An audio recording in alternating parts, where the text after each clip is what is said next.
Okay, so good day, everyone, and a warm welcome to the second webinar of our exciting three-part series leading up to the 2025 Caribbean Strategy Summit.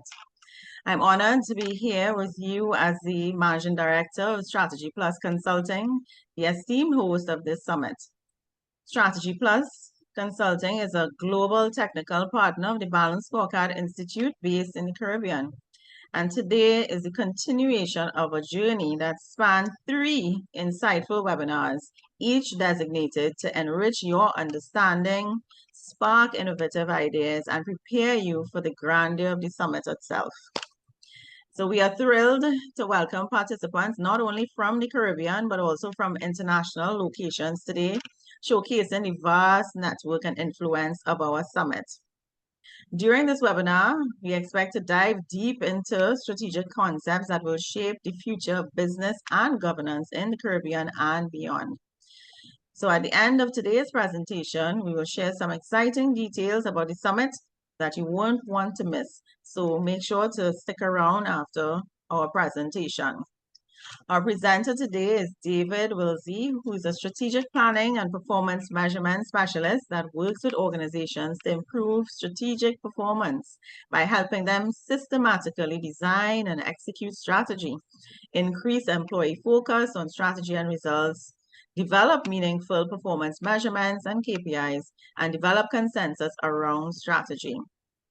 David is an international strategic planning, balanced scorecard, and performance measurement thought leader and co-author of the Balanced Scorecards Institute Way, Simplifying Strategic Planning and Management.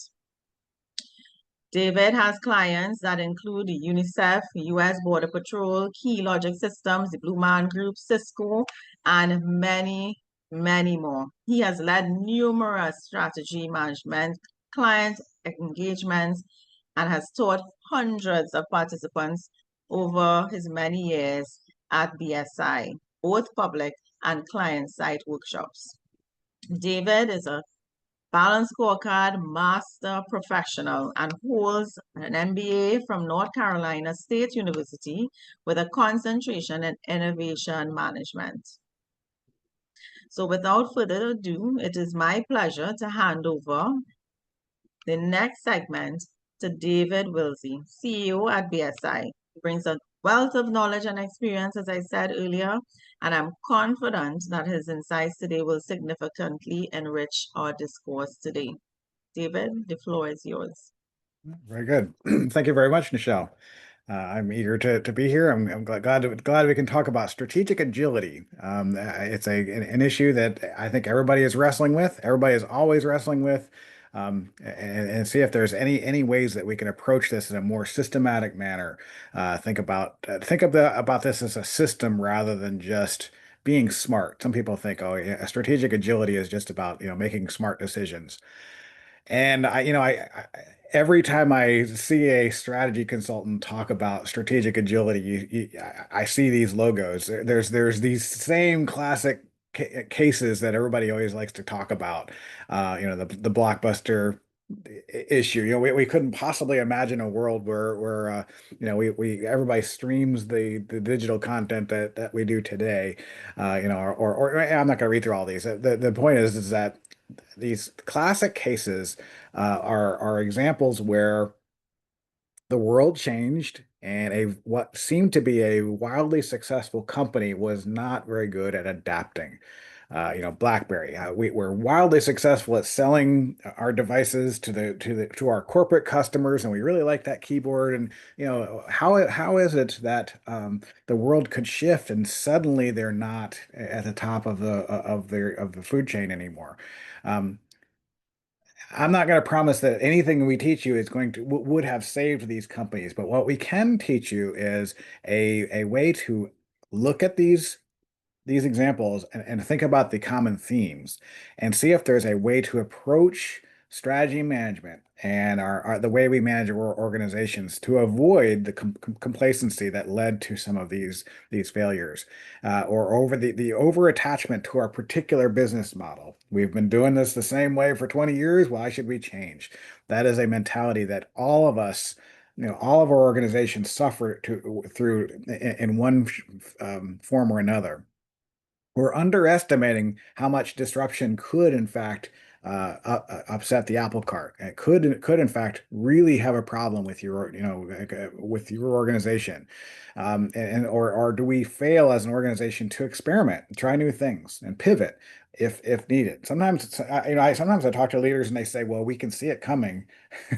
We just don't really know how to make the pieces move in a different direction." Um, so let's talk through some ways that we can approach this in a more systematic manner, so that we're ready. And my first question before I get into the content is, what are you worried about? Um, on the screen, we've got several common trends that are trends that are commonly listed when I talk to people. Boy, in the US right now, the clients that I'm talking to, especially on the government sector or anybody who works internationally, they're in turmoil almost related to some of the changes that are happening in Washington, D.C. So these first two, whether it's tariffs or just economic uncertainty, or maybe the worry that inflation is going to come back, or just the different approaches to regulatory compliance as a result of a change in administration over the last year. That's got a lot of my clients concerned right now. And a whole nother group of clients are very worried about artificial intelligence. You're not sure exactly how it's going to change your industry, but you're sure that it's going to. It's really everybody's embracing it, and there are entire business models that are suddenly looking a little bit more like Blockbuster than they had just a couple of years ago. Some people are more worried about demographic shifts, workforce hiring people, and or maybe something about climate risk or sustainability, shifting customer expectations. Back to the government issue, trust in institutions. If people don't trust my institution is going to be reliable, then that creates all kinds of problems, or other. I mean, I'm sure there are a lot of other things that I didn't list on here. So let's do a quick poll. I'm going to launch the poll. You should see these nine options. If everybody could look at the options, choose the one that you are most concerned about. I see the votes starting to come in Yeah, now. it's already coming in. I'm gonna go with 1 and 2 for the $50, David. Okay. Okay. Michelle, what are you worried about? Which of these are you most worried about right now? One and two for Yeah. sure. Yep. Yeah. Us too. In terms of our business, Yeah. we're not affected by tariffs, but we are Mm, affected very much by the change in the way we treat people internationally. We have a lot of yeah. international business, and we have to be able to interact with people. People need to be able to get Correct. visas and come into the country and Correct. leave the country, and yeah, there's a lot of issues there. Mm, For us, I think in the region, we've had a lot of changing governments, changing hands and whatnot in a few of the regional islands, including Trinidad. Right. All right. It looks like the voting is starting to slow down. Yep. I'll give you maybe another few seconds. Anybody still mulling their option? I don't see nobody has picked other yet, so no one will have to explain their answer. Right. I think we're good. You can All go right. ahead and poll. Okay. All right. So you should see the answers now, and it looks like geopolitical instability was the big winner. Although economic uncertainty and inflation was at 21%. So 37% of you said that geopolitical instability is your number one concern. There's a lot of people worried about technology as well. 16% of you said technology change.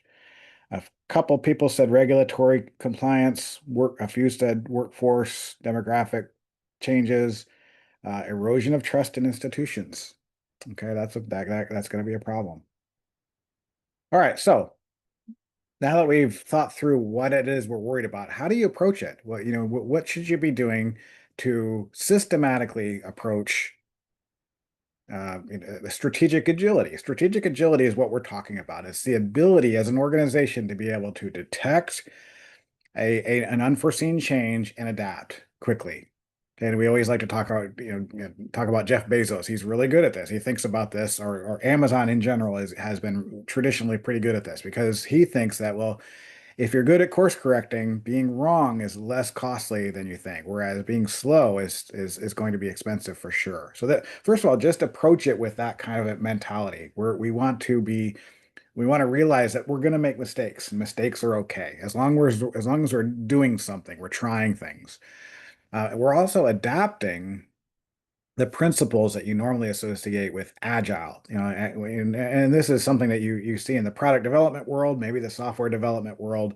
It's easily adaptable, these principles, to the strategy world, where we welcome and adapt to changes in your strategic assumptions. We're assuming that if I produce the same phone every day, we're going to be able to sell it tomorrow. Or I'm assuming that people are going to continue to buy videotapes or rent videotapes. If we see something that prompts us to change our assumptions, we want to welcome that and be able and put in motion steps to adapt. We want to work closer with customers. I want to talk to those folks that are renting videotapes and find out what their problems are with it, with our business model, and so that we can quickly learn what we need to do to adapt.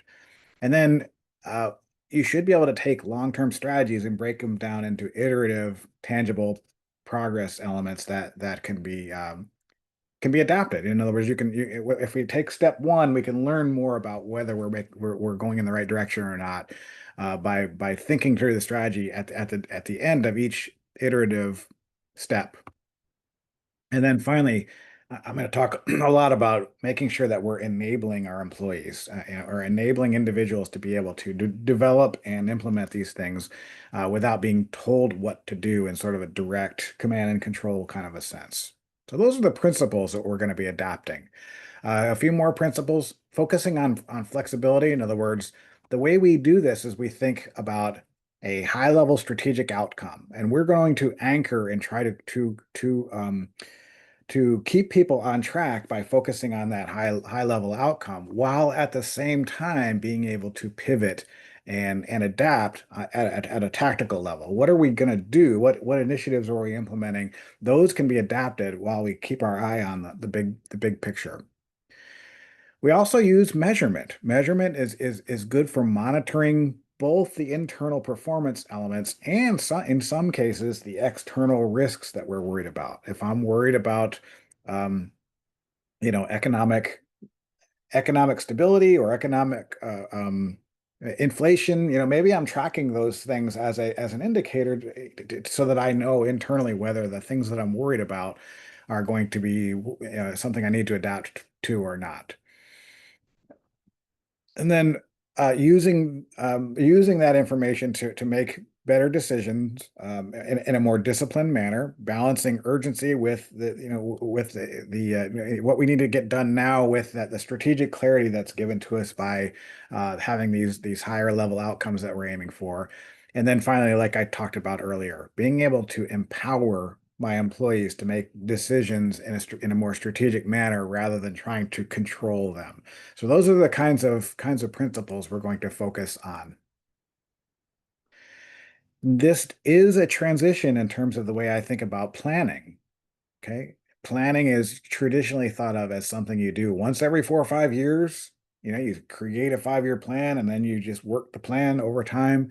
And the world is shifting to a place where planning is more of a continuous review and update activity. So if you do a SWOT analysis or a PESTLE or you do a five forces analysis or some other kind of a market analysis, at the end of the quarter, when you're reviewing your performance, you'll want to have a quick conversation. It doesn't mean you're going to redo it. You're going to have a quick conversation and say, well, what does that imply regarding the assumptions that we've made? Are there assumptions built into our strategy based on something analysis we did last year that need to be updated? And when we're doing the planning, we're going to think through potential scenarios, make sure that there are some contingency plans in place. If something happens that we're worried about, we will see it in advance and we'll be able to fall back on our contingency planning rather than just continuing down the road with our 5-year plan. So that and again, this means monitoring, measuring elements, sometimes externally as opposed to only internally, where we might have a trigger point that acts as an early warning that tells you that, hey, we need to worry about this particular issue and adapt our strategy. And so, what I mean by systematically is I have a quarterly review session where we make sure we're still aligned. We're reviewing the initiatives we're implementing, we're reviewing the performance elements, and then we're adapting in a regular manner. Okay.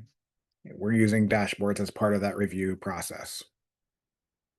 Okay, so this represents a shift in our culture. Felipe Castro in the OKR world is often talking about this, how we're shifting from top down to more of an aligned autonomy. Okay, we've identified as a culture what our desired outcomes are, and so we're gonna allow people to make decisions farther down in the organization around what we're gonna do, the tactics in order to achieve those desired outcomes. Instead of thinking of this as a long-term static plan for 5 years, we're now thinking about iterative hypothesis validation. Okay, we're experimenting. We're trying new things. Every quarter, we try a new thing to see if it works so that we can adapt over time. So we don't have a long feedback cycle. We have this experiment that happens every quarter, or whatever cadence makes sense for you. Maybe it's more often, maybe it's 3 times a year, but you're trying these experiments to see what's working and what's not working. This is about leadership, about change management. By change management, we mean helping individuals or the organizations shift from one state to another state. People will resist this. That we want to shift from the blockbuster selling renting videos to a more of a streaming video model. How do I get my employees to embrace that change? Well, one way you do it is this approach that Nelson Mandela often refers to is by standing behind and letting the most nimble, as he put it, about letting people race ahead in certain and try different things, and letting them be the leaders within the organization.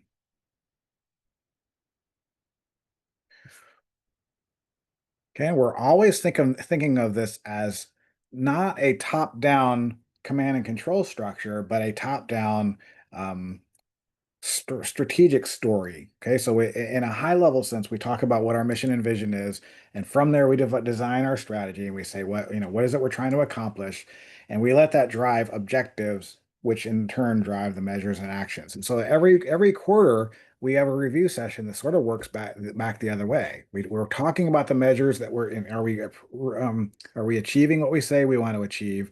Are we implementing initiatives that we said we're going to implement in order to achieve objectives? And if we're not, or if something is changing, we will work our way back to the top to say, maybe our strategy itself is going in the wrong direction. We usually don't revisit mission and vision, but if we're not getting the results that we want, we will adapt, working back up the strategy levels.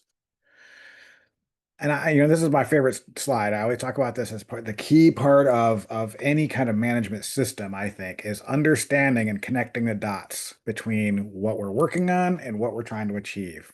So you've probably heard, if you've ever seen any of my webinars, you've seen me talk about this. The idea is that we're working on these leading indicators to try to drive the outcomes that we're trying to achieve. And so we were holding these programs in order to try to drive down the population that smokes, and we understand how the dots connect all the way to cancer rates, and that this is ultimately the outcome that we as an organization decide we're ultimately trying to achieve. And it might what I want my employees to be doing is asking themselves, if these numbers are not changing, is there a different program that we can be implementing? Is there maybe that we're coming at this from the wrong angle? So let's try something new.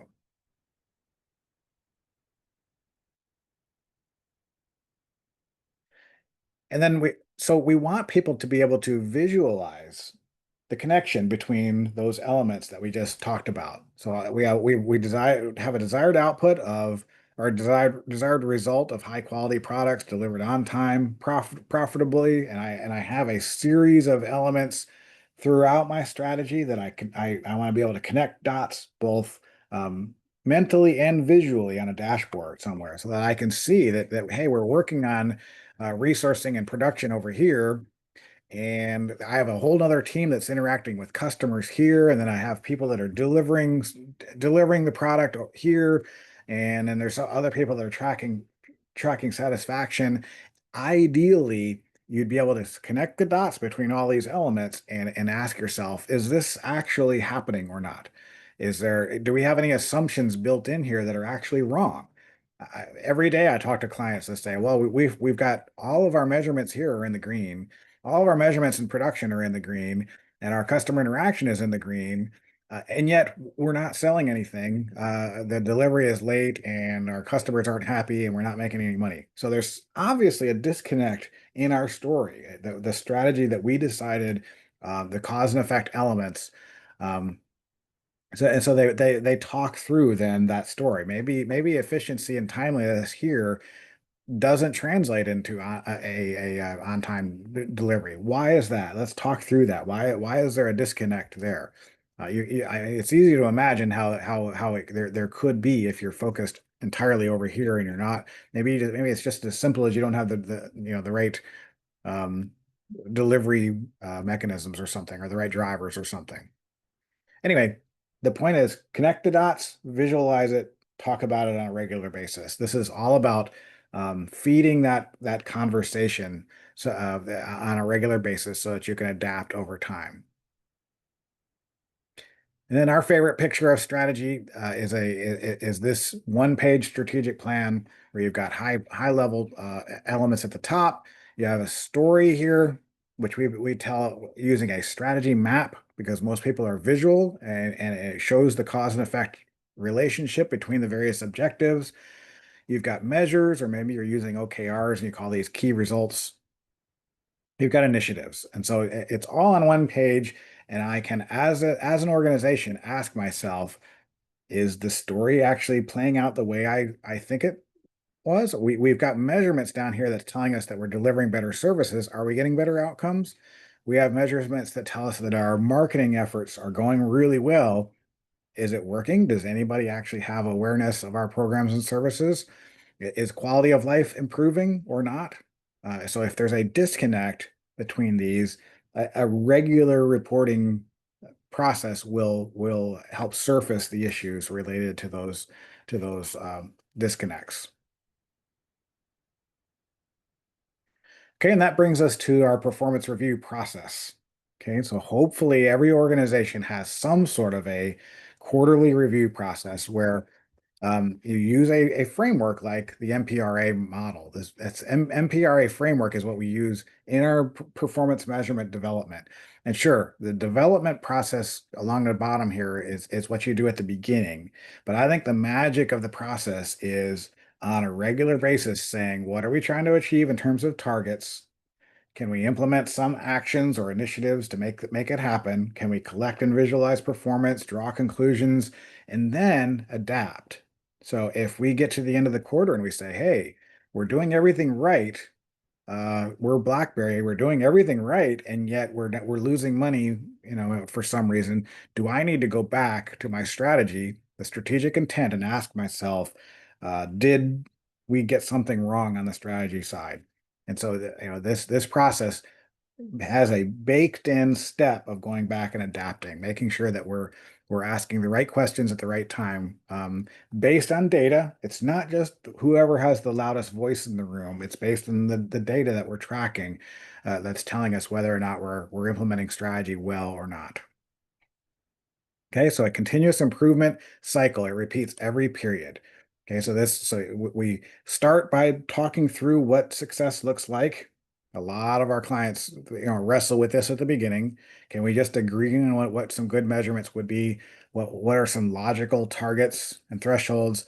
Then we implement the initiatives that and collect data, and we review it on a regular basis to make sure that we're getting that we're actually counting what we think we're counting, and then on a regular basis we adapt. We report, share, learn, and adapt strategy as needed, to keep up with a changing world.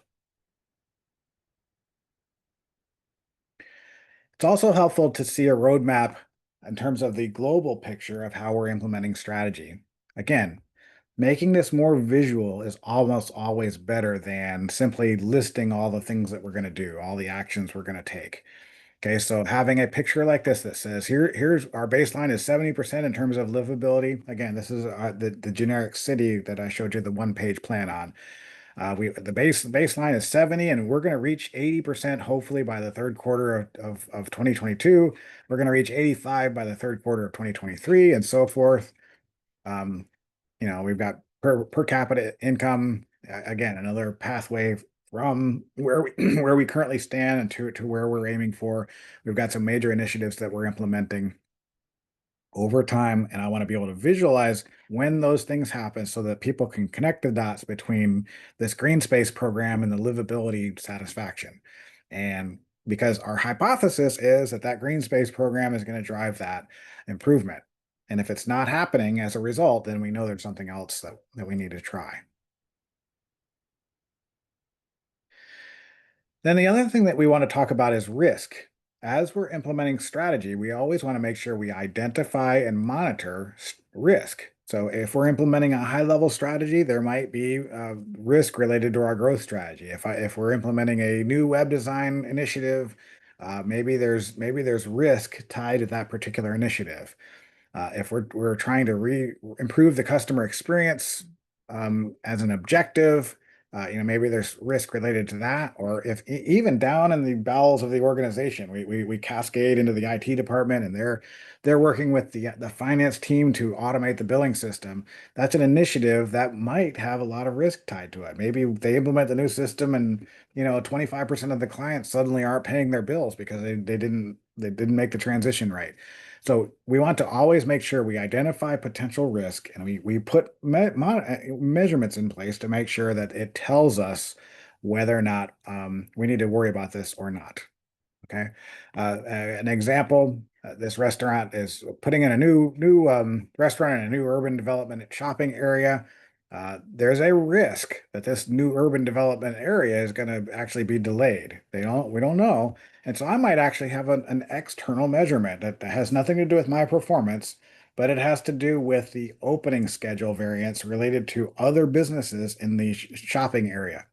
It just tells me whether or not we need to delay our work or not.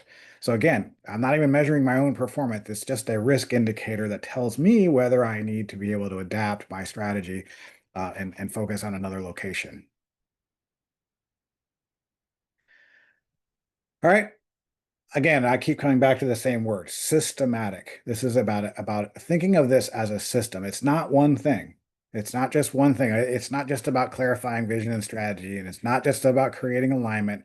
It's not just about measurement. It's also about using the data. It's about creating the right kind of culture. It's about creating efficiency and effectiveness and thinking about systematic approaches to strategy execution, making sure that we're improving our performance and closing gaps and communicating how all this is working internally in the organization. Then finally, my last point, I think, is that, again, this is about people.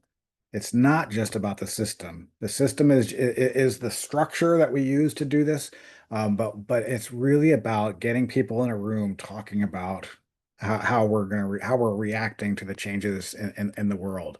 This is another one of our favorite slides that you see us present, except we have one more bullet that we've added recently that, it's a strategy that's entirely created with artificial intelligence, which is, a thing now. It's owned by nobody. You're not going to be able to get, uh, first of all, it just doesn't even make sense really to have a machine tell you what your strategy should be.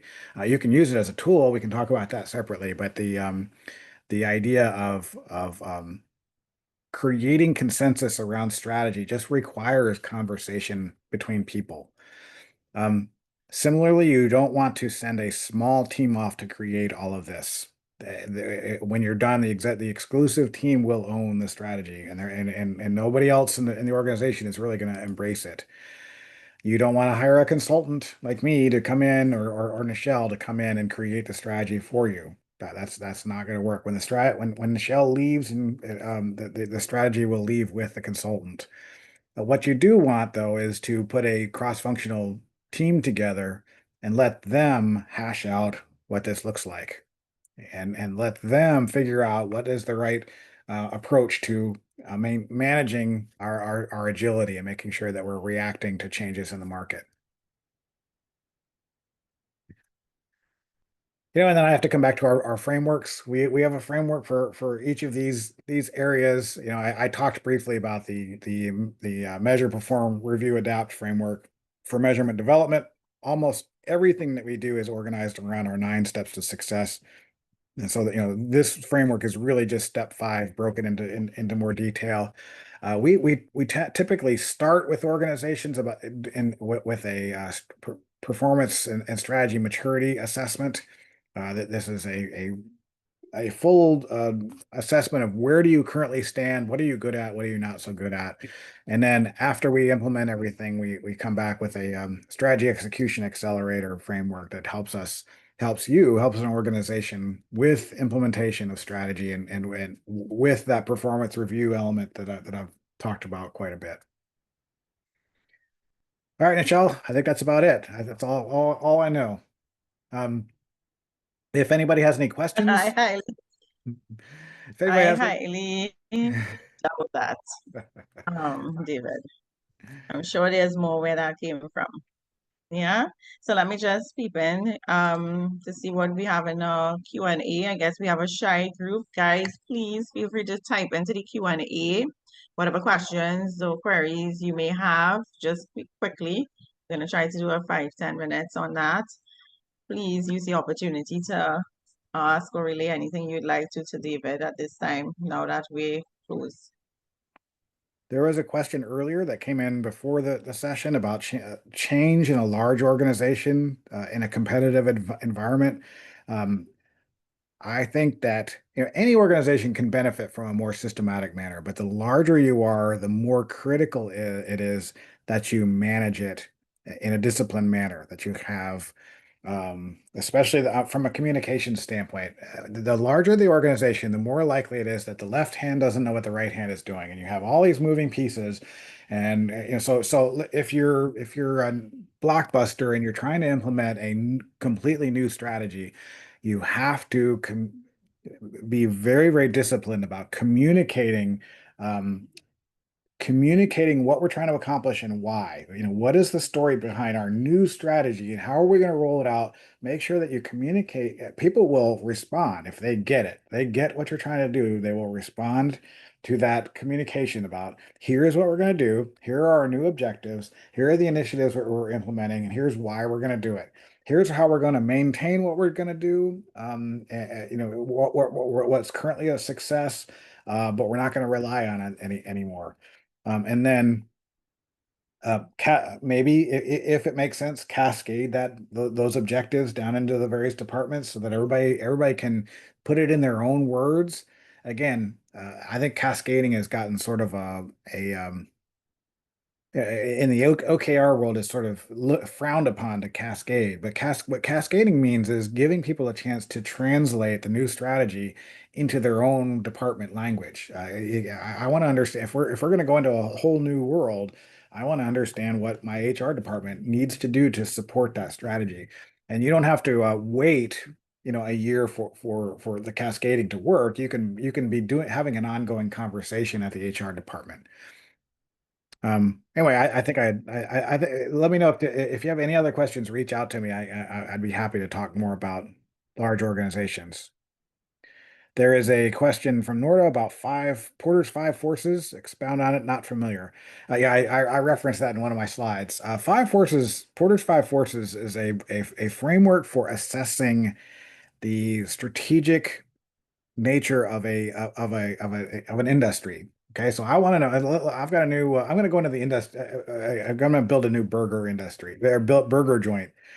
Is the burger business a good market to go into or a bad market to go into? And so the 5 forces, and I'm not going to remember them all, but it's like the threat from new entrants, threat from my competitors, threat from my suppliers, and so forth. Substitution.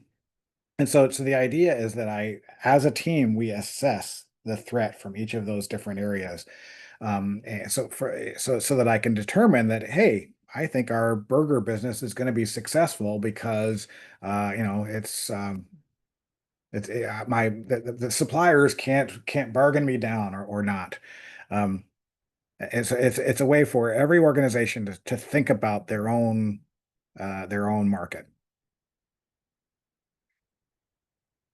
Okay, is there a recommended software to use to lay out these strategy flows and graphics? We have partnered for a long time with Spider Strategies. They have a fantastic tool for KPI management, dashboarding, strategy management. Um, it's a great tool for getting started and having your scorecard or something along those lines up and running really quick, like overnight. It's a fantastic tool. We love working with those guys and gals. There are other tools though. If you're an OKR organization or you're particularly worried about managing agility, there are all kinds of tools designed for agile management that we can talk through. I don't I'm not an agile expert, and so we can recommend you talk to one of our other associates about some of those tools. I know there's a ton of tools out there for OKR management that are very different than the dashboarding tools that we typically recommend. It's not about trending things over time. It's about did you get it done or not? And so that's sort of a different way of thinking about it. Yeah, makes sense. And I mean, there are opportunities also to customize the tools or the systems that you currently work with in your organization, whether it's SAP or HR Plus or any of those in the region or internationally. Sometimes there are opportunities to update to suit. Yeah, that's right. Yeah, So we have one more question. Sorry, David, you yeah. were going to say something? I was just gonna say, yeah, there's so many tools. I mean, every software company in the world has a database that you can use to create basic performance measures. Just be careful not if you are adapting something you're currently using, just realize that sometimes you end up spending more time Mm. building out. Yeah, I'm going to use Tableau and I'm going to build out all my dashboards myself. That can turn out to be a Yeah, lot of work. correct. Correct. But I know some they may have constraints or they may have to, fight in politics to get it done Yeah. because Oh they're yeah, saying, I I get it. just purchased this HRS and you want me to go purchase something else. That's right. And so That's you're it. forced to kind of cobble together and customize to make it work. Yeah. Yeah. And you can, not to undercut our software partners, but yeah, you can do a lot of this just in Excel and PowerPoint. I mean, it's not ideal, but Yeah. and the sheer, there's all kinds of negatives there too. Again, reach out. Yeah. If Correct. somebody has a But question about software, I'm happy to talk through the pros and cons of sure. some of the other approaches. Definitely, but spider is good as you said. So Hani is asking if Emperor, well, she's stating Emperor is a paramount part of strategy implementation. And she's asking what performance appraisal process and features have you framed? That is a fantastic question, and it gets at the idea that some people think of performance appraisals as completely different than performance management, which is, what I've been talking about is more about what is the team trying to accomplish. The performance appraisal process can be um, what you're aiming for there is to make sure that it's aligned.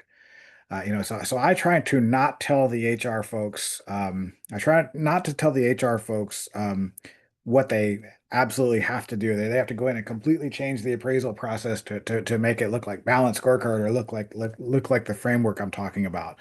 But what I do want is to make sure that if they're setting personal goals, that they are aligned with our strategy and that they're not it's not a completely divorced process that's going on over here and it's not aligned. Some of our consultants have done audits with their teams where you review and you just look for alignment from person to person, make sure that make sure that as an outsider, I can see how what you're trying to accomplish is aligned with our strategy, and that can be a really useful exercise. Um, anyway, I hope I answered the question. I sort of talked a lot. I think so, but that was a good point you raised though. So David, I'm HR, just I. me. Uh-huh. I'm HR. So I'm the HR you're referring to. And so, yes, it's important, as you said, to make sure that we align not only our unit in HR, but the rest of the organization to help them to align their performance That's right. appraisals and their actual KPIs, because that's where they drop the ball. And so rather than operating in silos, they're able now to build out their KPIs and whatnot, but in alignment to both the department and the organization's scorecards and strategy. Very good. All right. So I think, did we do this one? Please, could you talk about agility versus documentation, David, or no? I'm curious about the questioner. If Oh, okay. Yeah. agility, yeah, the question is, please, could you talk about agility versus documentation? And I think what you're getting at is the fact that documentation is where everything slows down. We spend we spend months and months and months trying to get everything aligned in a system, and agility is really about being adaptable and being able to make changes on the fly. Um, so what I would recommend is just make sure that I mean, you have to do both, but just try to keep the things as simple as you can on the documentation side, so that the agility doesn't suffer. You don't want to get in that mode where you're spending 6 months trying to document everything. Um, so sometimes just a simple picture of our objectives is good enough, rather than having a thorough description of everything at every level for every employee. In my 300 employees, everybody's got everything documented thoroughly. I hope that gets at what the questioner was asking. Seemed that way to me. I asked them to clarify, but probably they fell off. Okay. Okay. So thank you so very much, David, for very insightful, very representative. Always happy to have you on board and sharing the wealth of knowledge that you have. And we look forward to seeing you at the summit. Yeah. Very good. Very good. I hope you'll be there in person. I'm Very just going to throw that, Bob. You do not have to respond. good. Right. Yeah, so guys, we're just gonna run through, as I said, a little bit about the summit. And so every year for the last 4 years, we host this 2-day summit. And our theme this year is Charting New Horizons, Strategic Innovation for a Resilient Caribbean. But this year it's steeped in actual strategic planning. Last year it was on strategy and strategic execution. And the previous year, I think it would have been around strategic performance management. So every year we try to do a little slant. And so this year on our island tour, as we like to call it, we're going to be in St. Kitts. Last year it was at the Royalton in St. Lucia. And so we're gearing our marketing initiatives towards the St. Kitts market. However, we welcome all. Last year we would have had persons chiming in from internationally from the US and other countries, even though we got a great turnout regionally and from the Caribbean. So we welcome everyone. I mean, that weekend, I think, is a long weekend. It's an opportunity for you to get some learning and development in, but on the seaside, right? So day one is the symposium or the conference, June 19th, and then event two is the one-day short course on June 20th. Of course, you can get more information on our landing page on www.strategyplusconsulting.com or .org, sorry. Our major partners and collaborators this year, of course, Balance Scorecard Institute, which is falls under the strategy management group. We have Strategy Plus Consulting, and then of course the St. Kitts HR Association. We usually partner with one of the associations in the local market. And so it is I am Nichelle, Managing Director of Strategy Plus Consulting, founder of the summit. And so the reason why we would have started this whole impetus would have been to revive strategic planning in the Caribbean. Not saying that we're not doing it, but there's always room for improvement. And for me, where we saw, and I mean other consultants, including BSI, would have been a lack of methodology, proper methodology and framework. And so in partnering with the Balance Scorecard Institute, this is what we are offering to our business community. Yeah. So a little bit about us. Of course, as I said, we're partners with the Balance Scorecard Institute. And so we are the only authorized entity here in Caribbean region based in Trinidad that is authorized to train, develop, or even develop solutions for our business clients. I know there are persons who are out there utilizing balance scorecard, even training or doing consulting in that regard, but we would like that it stays under our ambit because you know that you're getting the proper and right thing. You know, you hear persons saying, oh, we don't like balance scorecard, it's too complicated. But the reason is maybe we are not using the right steps and stages.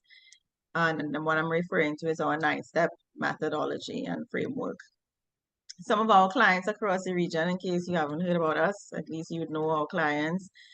In the St. Kitts market, we just did some stuff with the National Bank, there's the TDC Group, there is in Trinidad Heritage Petroleum, in St. Lucia, Peter and Company. So these are our alumni. We have executives and senior management teams that attend, and we also have them attend our summit as well. So in terms of the format for our day one, we have 3 expert BSI lectures on strategy execution. David is carded to execute one of them. And then we also have our symposium panels where we like to hear from the region as well, outside of David and the other experts. What have you been doing in the strategy and the strategy planning front? And you know, what successes and challenges you've been experiencing. So you got to share in the audience, but then we get to also hear from the business leaders across the region. And so our international speakers are usually Howard, David, Joe. Last year we had Adam. This year we're going to have Kurt, so we'll update our slide deck to reflect accordingly. It's already updated on our landing page. All right, so some of the panelists just sharing for 2024, they would have covered various industries, various organizations, and different islands as well.